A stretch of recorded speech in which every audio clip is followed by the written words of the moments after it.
I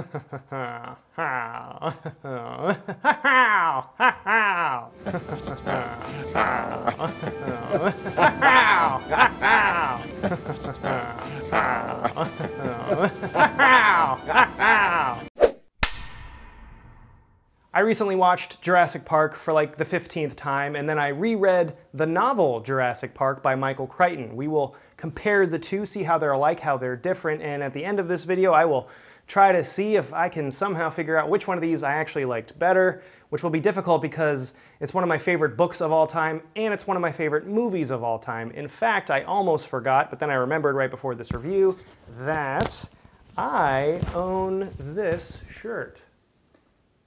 This video will contain spoilers for both the movie and the book, so if you haven't read the book or seen the movie, what's wrong with you? The book Jurassic Park came out in 1990, and then the movie was made just 3 years later, so you can tell just how excited they were to make a movie based on this book, and for good reason, because this book might have the coolest storyline ever. So, full disclosure, I saw this movie before I read the book. This movie came out in '93. I was 4 years old when this came out. I did not see it in theaters. I remember my dad coming home with a VHS copy, and we were so excited. We were jumping up and down, and we watched it for the first time as a family in our living room. And I remember this scene scaring the bejesus out of me. I actually remember jumping up and hiding behind the couch, covering my ears when that scene would come on because it scared me so much. Velociraptors, T-Rexes, not scary at all. This thing though, freaking terrifying. I first read this book probably when I was in middle school, so several years after I ever saw the movie, and I remember loving it when I read it in middle school, and now having read it a second time, I love it just as much. Michael Crichton is hands down one of my favorite authors. He is the genius behind so many novels that have been made into movies like Sphere, Congo, Timeline. He wrote the original Westworld that came out in the 70s. He also created the TV show ER, and of course his most famous work, Jurassic Park.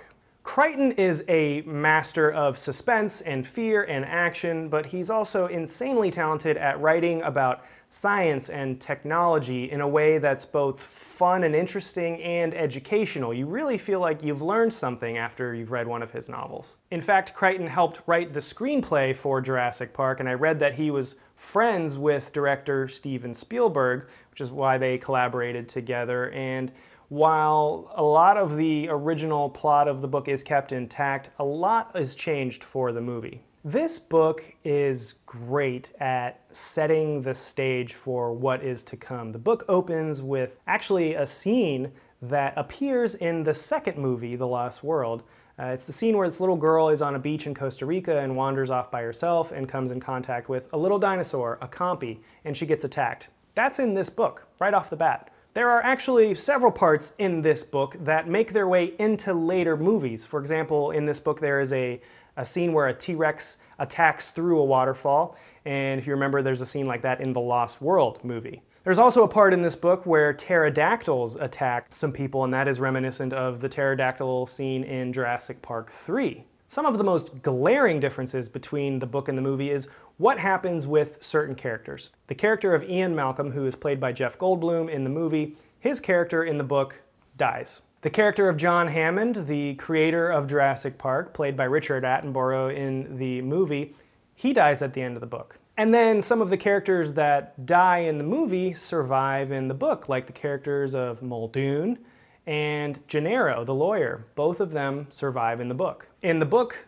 Tim is older than his sister Lex, and in the movie, Lex is the older one. One great part in the book that's not in the movie is the scene where the T-Rex attacks Grant and the two kids while they're in a raft on the Jungle River. And it was a really exciting part of the book, and it would have been so cool if they had figured out a way to add that to the movie. Okay, let's dive into the movie. I can't wait to talk about this movie in depth because rewatching this movie for the umpteenth time, so much nostalgia. Just the opening credits themselves, that foreboding music and that font that they use for the credits, it gave me goosebumps. The special effects are what make this movie, and for the most part they still hold up 27 years later. But watching this movie in 2020, there was one scene where I noticed myself kind of cringing a little bit. It's that first introduction to a dinosaur where you see the Brachiosaurus in broad daylight. Watching it now, you know, it does look a little old, special effects wise, you know, it doesn't quite hold up. But other than that, everything else in the movie is incredible. Not only was this movie groundbreaking in its use of CGI, but the puppetry and the animatronic, tangible dinosaurs that were created by Stan Winston and his team are something to be marveled at, especially the scene at night with the T-Rex. It just looks so good. And this is probably my favorite scene in the whole movie, the T-Rex attack scene at night when it gets out of its fence and attacks the cars. There's just that moment when the T-Rex looks up right into the camera basically and just roars.